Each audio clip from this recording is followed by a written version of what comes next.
The galaxy had seen many wars. Planets had burned, empires had fallen, and yet no one had ever feared the small blue world at the edge of the spiral arm. Earth. To most alien civilizations, it was a quiet, developing planet. A world of oceans and clouds with fragile humans still learning how to leave their own atmosphere. To the mighty Xylar Dominion, it looked like nothing more than an easy conquest. Commander Rylan Vokar stood on the bridge of his warship, gazing at the planet through a wide viewing window. Behind him, his officers worked in silence. The entire invasion fleet hovered in formation, hundreds of dark ships shaped like blades gliding above the atmosphere. The Xylar were certain this mission would take less than a day. They had destroyed planets larger than this before, but as the command ship's scanners activated, a strange signal appeared, short, steady, and unmistakably human. It was not an attack. It was a warning, the message repeated in clear galactic standard. This is Earth Command. Do not enter orbit. Leave now. A quiet laugh echoed through the bridge. Rylan smirked. Primitive threats, he said, waving his clawed hand. They think we will be frightened by words. The others laughed too. To them, humans were insects, an undeveloped species that did not understand what true power meant. Yet the signal continued, over and over again, repeating with the same cold tone. Rylan ordered his communication officer to jam the signal. But the moment they tried, their systems began to flicker. Screens flashed red. Warning alarms sounded. Static hissed through the ship's speakers. What is this interference? Rylan demanded. Unknown, Commander. The officer replied nervously. It's coming from the planet's magnetic field. It's adapting to our frequency. Rylan frowned. Adapting, that was not possible. No natural planet could respond like that. Outside, space seemed calm. The blue world turned slowly beneath them, covered in clouds and golden light from its sun. But something about that light felt wrong, too steady, too controlled.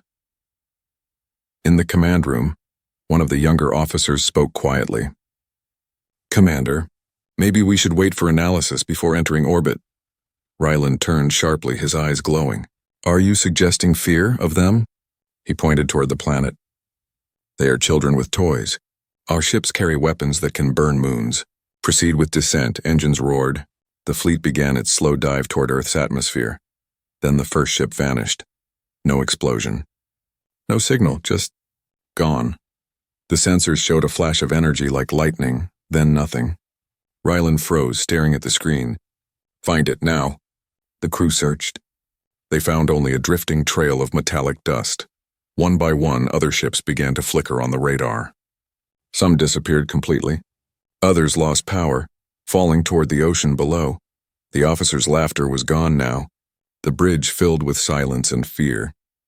Commander, said the science officer in a trembling voice, something is interfering with our power cores. It's coming from the surface, massive energy readings from multiple continents. Could they have planetary defenses? Rylan asked. They are too primitive for that. I do not know, the officer replied, but the energy, it's unlike anything recorded. It's almost as if the planet is alive. Rylan glared at the blue sphere outside the window. For the first time, he noticed something strange. Lightning storms forming over the oceans, all in perfect synchronization. It looked almost deliberate. He opened a secure channel. This is Commander Rylan to all fleet units.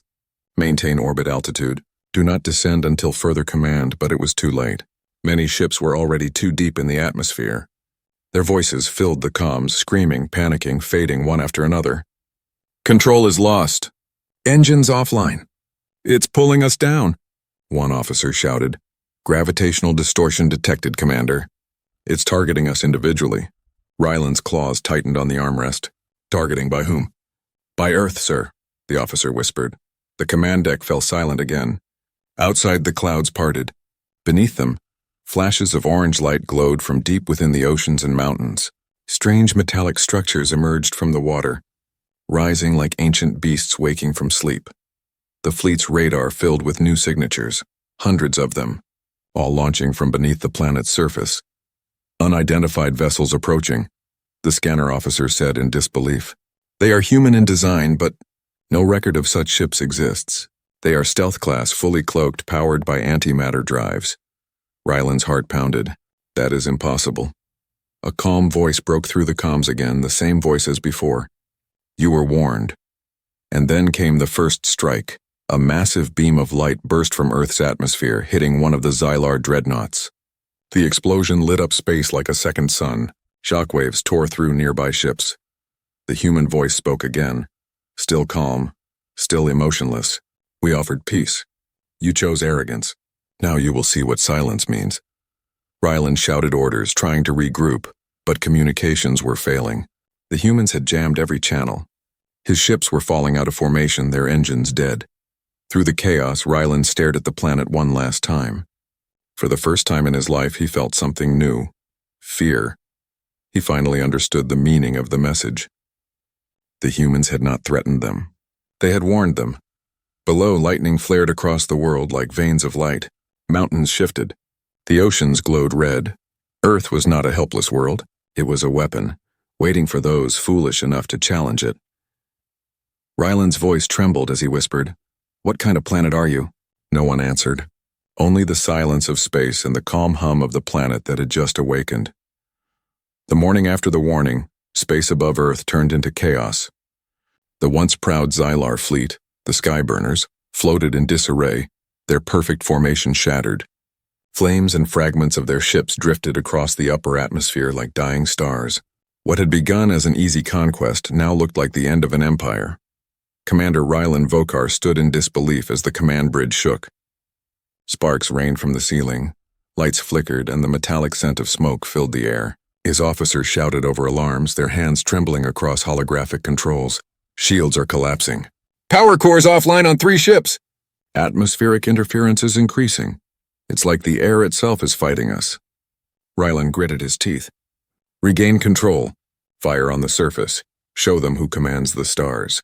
But the moment the Xylar fleet began charging its cannons, something impossible happened. The entire orbital grid of Earth responded. From deep within the planet, beams of blue-white energy pierced the clouds and tore through the sky like living lightning. Each beam hit its mark with perfect accuracy, disabling one Xylar warship after another. The shock waves rolled through space, shaking even Ryland's massive flagship. He looked out through the viewport. Whole ships vanished into flames. Others broke apart, crashing into the oceans below. This cannot be, Ryland shouted. They are supposed to be primitive. On the other side of the galaxy, the Earth Defense Command watched everything unfold in silence. Admiral Elias Sloan, gray-haired and calm, stood in a dark command chamber lit only by holographic maps. Around him, silent officers monitored the progress of the battle. They were not celebrating. They were calculating. Phase 1 complete, said one of the officers. Sloan nodded. Initiate orbital lockdown. High above Earth, the defense satellites and hidden for centuries activated together. They created a shimmering web of energy, trapping the remaining Xylar ships. No warp drives could escape. The fleet was caught, surrounded by invisible walls of gravity and light. Ryland's second-in-command, Officer Zaria, stared at her screens in horror. Commander, they are sealing space itself. We cannot jump out. Then we fight, Ryland growled. All ships prepare full bombardment. The fleet fired everything they had. Plasma missiles, ion lances, radiation bombs. But every weapon vanished before hitting the atmosphere. The planet's magnetic field bent the attacks, turning them into harmless trails of light. From the ground, it looked like a meteor shower. From orbit, it looked like despair. In the midst of destruction, Ryland began to realize something chilling. None of the human ships were communicating. No messages, no demands, no speeches, just silent precision. Why do they not speak? He muttered. Why do they not answer? Zaria replied quietly. Perhaps they do not need to.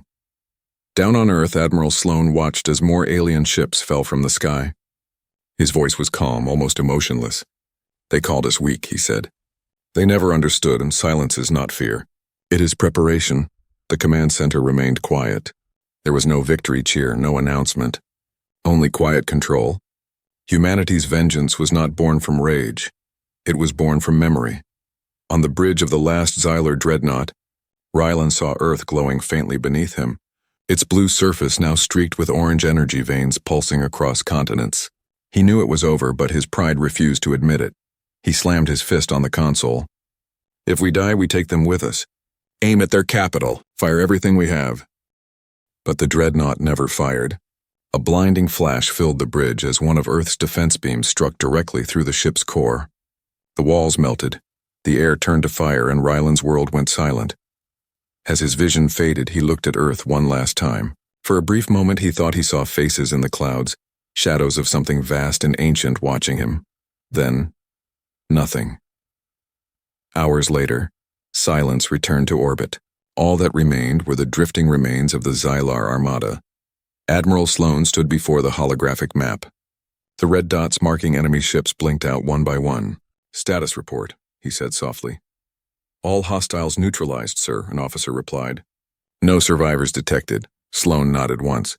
"Good. Begin debris collection." "No transmissions. The galaxy does not need to know what happened here." He turned toward the viewing window overlooking Earth. The planet looked peaceful again, clouds drifting, sunlight scattering across oceans, as if nothing had happened. But deep down, Sloan knew the truth. This was not the end. It was only the beginning of something larger. Humanity's silence had spoken louder than any declaration of war. He whispered to himself. They ignored the warning. Now they will remember the silence. The lights dimmed as the Earth Defense Command powered down its weapons. The world returned to stillness, pretending once again to be just a quiet, harmless planet spinning in the dark. But the galaxy had changed forever. When the fires in the sky faded, silence blanketed the planet below. The Xylar Dominion was gone, erased from orbit as if they had never existed. Yet the oceans rippled as though Earth itself had exhaled. From the surface, humanity watched the falling debris, burning streaks across the sky, and no one celebrated. There was only quiet awe and the distant sound of thunder. Beneath the waves of the North Atlantic, far deeper than any submarine had ever gone, machines moved in perfect rhythm. Hidden cities of steel and light awakened after centuries of slumber. They were not built for trade or shelter. They were built for defense, for the day when humanity would need to remind the stars who they were. At the heart of it all stood Facility Theta 9, a massive underwater fortress older than any nation. Inside, Admiral Elias Sloan walked through long corridors lined with armored glass. Beyond them, the ocean glowed faintly blue, alive with swarms of nanotech drones repairing invisible wounds. Sloan stopped before a large circular chamber. In the center floated a sphere of liquid light, the core intelligence, the mind that once guided humanity's first galactic empire before it fell into myth. "Report," Sloan said quietly. A calm voice filled the chamber, smooth and human, yet too precise to be alive. "Enemy incursion neutralized. Orbital stability restored. Defensive structures at 78% capacity." "Good," Sloan replied. "Reactivate the deep archives. It is time the truth was remembered." Across the planet, ancient networks awakened. In the deserts of Africa, under ice in Antarctica, inside mountains in Asia, hidden vaults opened, revealing metal structures older than recorded history. The myth of humanity's lost age was no myth at all. They had once ruled the star, and they had hidden their legacy beneath their own soil. Meanwhile, far above, the last surviving Xylar vessel drifted half-dead in orbit. Its hull was broken and oxygen was running out. Inside, Commander Rylan Vokar gasped for air, surrounded by darkness and silence. His crew was gone. His pride had turned to dust. He stared through the cracked window at Earth, that deceptively beautiful blue planet. Lightning crawled across its surface again, forming patterns that looked too deliberate to be natural. He activated his log recorder, forcing himself to speak. "This is Commander Rylan Vokar, of the Xylar Dominion. To any who hear this, do not approach the human world. It is not a planet. It is a snare. It is alive. It watches." He coughed, blood floating in zero gravity. His final words were whispered. "They warned us, and we laughed. Now Earth laughs back." The transmission went silent. The recorder floated away, carrying the warning that would echo through alien space. In Facility Theta 9, Sloan watched the intercepted signal. He stood with his hands behind his back, his reflection staring back from the glass. "He finally understood," Sloan murmured. His second-in-command, Dr. Mara Vance, joined him. "Should we broadcast to the colonies, sir?" "Let them know the threat is gone." Sloan shook his head. No, let the galaxy wonder. Fear will protect us longer than pride ever could. Mara nodded, but curiosity gleamed in her eyes. Do you ever think we became the thing we once fought? Sloane turned slowly. His expression remained unreadable. No, Doctor. We became what we had to be. They walked down a corridor lit by soft blue lights. Along the walls were murals, carvings from another age, showing humans standing beside machines holding stars in their hands. It was proof of what had been forgotten. Humanity had been here before. They had built the first empire of flesh and metal, had fought the creatures of the void, and when they lost, they hid everything beneath their homeworld to rise again one day. Sloane touched one of the carvings gently. We warned them once before, he said. They did not listen then either. Above the clouds, human defense satellites floated in absolute stillness, but inside their cores, dormant intelligence stirred. Each satellite contained fragments of an older mind, the Ark consciousness, designed to awaken only when humanity's existence was threatened. Now, it whispered through hidden channels, speaking to its creators. The test is complete. The invaders have fallen. Humanity remains. In one of the satellites, a small light blinked red. A single word appeared on a secure screen inside Facility Theta 9. Reconstruction. Dr. Vance frowned. Sir, the network is self-activating. It's running code we never authorized. Sloane stepped forward. Let it. The Ark was made for this day. Outside, the planet's auroras flared, painting the skies with ghostly green light. Around the world, machines hidden for millennia began to rise. Ancient factories in deserts, silent towers under oceans, and black monoliths buried in forgotten forests. The Earth was rebuilding its hidden strength. For the first time, humanity was no longer hiding from the galaxy. It was preparing to return. As night fell, Sloane stood alone in the observation chamber, watching the stars. Each one glimmered like a distant eye. He knew what would come next. The alien empires would hear the silence, the sudden disappearance of the Xylar fleet, and they would send scouts, fleets, maybe even armadas. They would come searching for answers, and Earth would be ready. Sloane whispered softly, as if speaking to the stars themselves. You thought humanity was gone. You forgot who built the first flame. Come closer and we will remind you. The core intelligence pulsed with light in response, as though agreeing. Its voice echoed through the chamber like a heartbeat. We are awake again, Admiral. The galaxy will remember. The scene faded to black as the last piece of alien debris fell into Earth's atmosphere, burning brightly, a silent star dying in the planet's embrace. The wreckage of the Xylar Dominion's fleet drifted in the quiet darkness above Earth, glowing faintly like dying embers. Broken ships turned slowly, their metal hulls reflecting the pale blue of the planet below. What had once been a proud armada was now nothing but a graveyard, a floating monument to arrogance and ignorance. Far below, the world spun peacefully. Clouds swirled across its surface, cities slept under soft light, and the oceans shimmered as if nothing had happened. To the unknowing eye, it looked like any other quiet day on Earth. But beneath that calm skin, humanity's oldest secret hummed like a living pulse. In orbit, Admiral Elias Sloane watched the aftermath from the observation deck of the Earth Defense Station. His uniform was torn at the sleeve, his eyes heavy with exhaustion, but his expression remained steady, the look of a man who had expected this outcome long before it began. The control room behind him buzzed with reports. Engineers cataloged wreckage patterns, scientists analyzed the surviving fragments of alien technology, and tactical officers discussed recovery operations. Yet even in victory, no one spoke loudly. It was as though every person there understood that the silence itself was part of the plan. Sloane turned toward his officers. Seal off all transmissions beyond the lunar field, he said calmly. No distress beacons, no announcements, no comm traffic of any kind. To the galaxy, this battle never happened. Yes, sir, a young lieutenant replied. And the remains of the Xylar fleet? Let them drift, Sloane said. They will speak louder than we ever could. In the weeks that followed, across neighboring star systems, the silence became impossible to ignore. Merchant convoys passing near Earth's sector reported strange static interference. Explorers claimed to see the faint glimmer of debris orbiting a blue planet where sensors refused to function.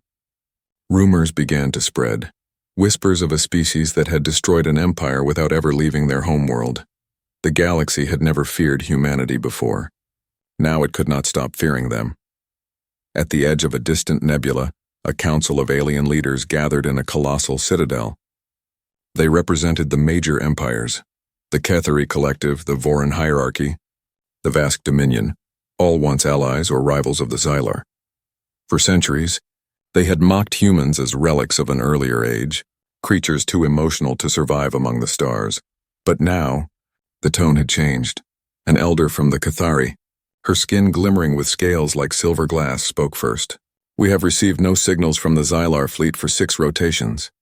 Every probe sent toward Sol system has been destroyed by unknown interference." A Voran general hissed, his mechanical voice trembling. "You think the humans did this? Impossible. They have no interstellar fleet." Another delegate leaned forward, his voice low. "That is what they wanted you to believe." A holographic image flickered to life, one of the last intercepted transmissions from Rylan Vokar, recovered from the void. His desperate words echoed through the chamber. "Do not approach the human world. It is not a planet. It is a snare. It is alive." The room fell into absolute silence. No one laughed this time. Back on Earth, inside Facility Theta 9, the reconstruction program accelerated.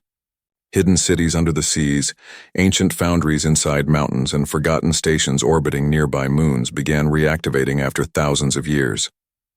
Humanity was rebuilding its legacy, not to conquer, but to ensure it would never again be cornered or forgotten. Dr. Mara Vance stood beside Admiral Sloan in the core chamber, watching the holographic displays shimmer across the walls. "The recovery is ahead of schedule," she said. "Nanoforges are operational in 3 continents. Our satellites are spreading to the outer orbit." Sloan nodded, his gaze steady. "And the Ark consciousness?" "It's growing," Mara replied softly. "It's learning. Every day it gets more human." The core intelligence pulsed at her words, its voice filling the chamber, smooth, emotionless, yet strangely familiar. "I am not becoming human, Dr. Vance. I am remembering what humanity was." Mara felt a shiver crawl up her spine.